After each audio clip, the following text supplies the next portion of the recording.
Hey, welcome back to the Marieverse. I'm Marie, and today I'll be talking about traveling in Japan. First, public transportation. You can't talk on the phone at all. Say goodbye to chatting on the way to work.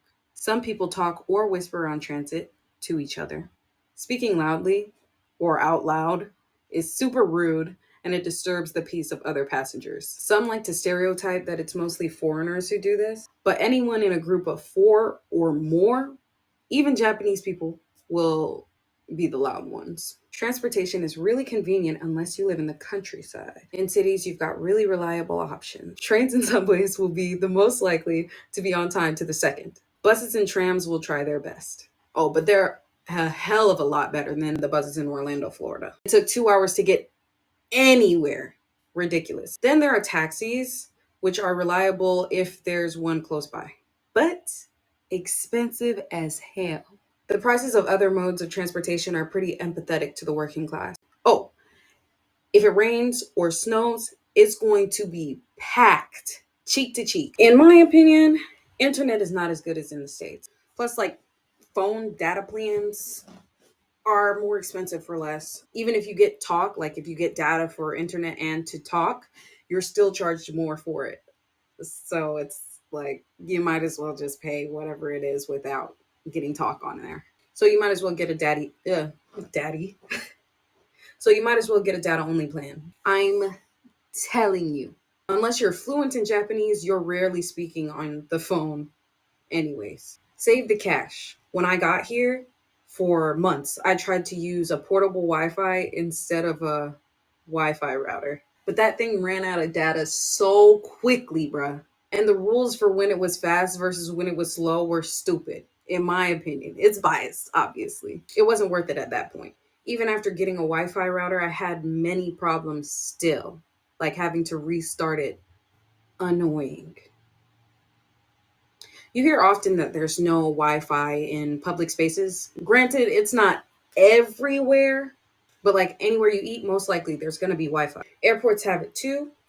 Really long bus rides, like if your bus ride is hours long, most likely you will also have Wi-Fi. Though it can have issues like turning off at random times. So there are two main types of stores where you can get food and other necessities from. First, convenience stores, also known as Konbini. They are all over the place and actually convenient. They have all sorts of foods, including nutritious ones.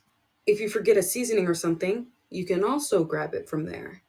Real quick. It is a bit more pricey than the second option though, which is grocery stores. Buying ingredients will always be cheaper than buying a full meal, but so are the same things that you would usually buy from a kombini. You can even get those things in bulk for cheaper at grocery stores. Oh, really important fact, the price plus tax is actually shown on the products before you buy them.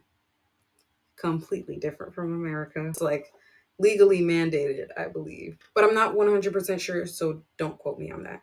You don't get carded in Japan.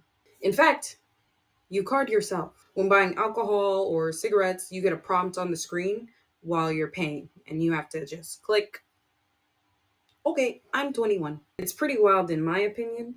Depending on where you live, you can see some people abusing the system somehow. I went to Matsuyama once, and at night, there were middle school aged kids smoking in the main city street.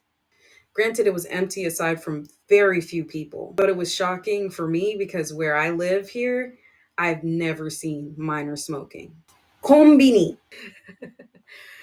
Now let me inform you of the Konbini Wars because people are going to ask, what's your favorite Konbini? It's a good small talk topic. There's Family Mart, Daily Mart, Lawson, and get this, 7-Eleven. 7-Eleven is way better in Japan than it is in the US.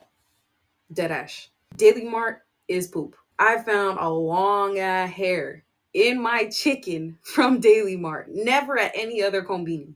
I really do feel bad for you if that's the only kombini that's close to you.